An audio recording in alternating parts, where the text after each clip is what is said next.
18 जनवरी की शाम रिसड़ा के हेस्टिंग जूट मिल के पास गोलीबारी हुई। आपको बता दें, घटना के मुख्य आरोपी प्रद्युमन साव को बिहार के पटना से पुलिस ने गिरफ्तार कर लिया है। आज उसे रिसड़ा थाना के पुलिस ने रिमांड अर्जी के साथ श्रीरामपुर कोर्ट में पेश किया।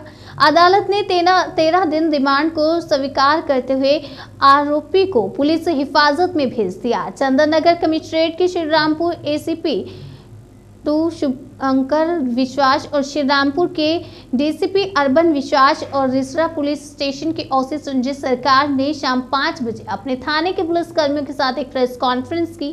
आगे की कार्यवाही को लेकर चंदन नगर कमिश्नरेट के डीसीपी श्रीरामपुर अर्बन विश्वास ने क्या कुछ कहा, सुनिए।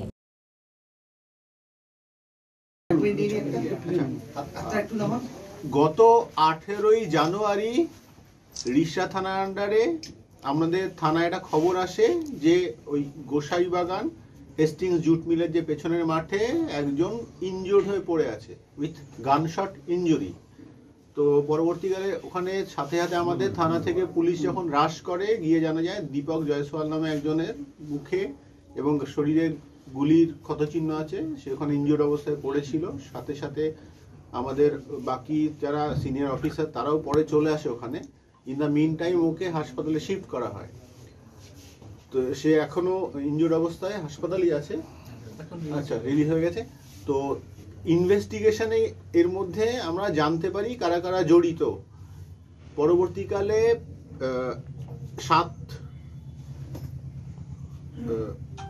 1 তারিখে মানে ফেব্রুয়ারি 1 তারিখে আমরা জয় রাম এলিয়াস মঞ্জয়, রোহিত কুমার সাউ এবং সুরজ, এদের 3 জনকে এরা ইনভলভ ছিল, এদেরকে অ্যারেস্ট করা হয়। এবং গতকালকে আমরা পাটনা থেকে এর যে মেন অ্যাকিউজড প্রদ্যুম্ন কুমার শাহ, একে আমরা অ্যারেস্ট করি। যেটা আসল ঘটনা, এদের মধ্যে পুরনো একটা শত্রুতা ছিল, সেটা বেশ 10-15 বছরের পুরনো, এলাকায় দাদাগিরি করা নিয়ে। মানে ওখানে যে ছোট ছোট ঘরটরগুলো ছিল সেখানে থাকা, তারপরে বাকি লোকের ওপর খবরদারি করা, এইগুলো নিয়ে নিজেদের মধ্যে মারামারি। তার জন্য প্রধানত এই গুলি চলার কাজটা হয়েছে, নিজেদের মধ্যে আক্রোশবশত। তো তদন্ত চলছে, কেস পুরোপুরিভাবে ডিটেক্ট হয়ে গেছে। বাকি আমরা এদের এখন পিসি পিরিয়ডের মধ্যে রয়েছে সবাই। আমরা ঘটনাটা তাড়াতাড়ি গুটিয়ে নিয়ে এসে এদের শাস্তি ব্যবস্থা করে ফেলবো। নামগুলো একটু বলবেন কাদের?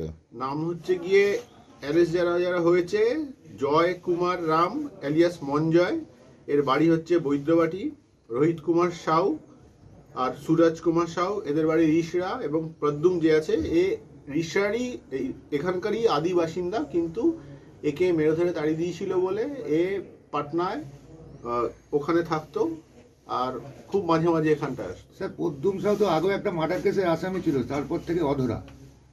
হ্যাঁ, তারপরে আমরা ধরে ফেলেছি। ওর পেন্ডিং ছিল, কোনো ওয়ারেন্ট পেন্ডিং আছে।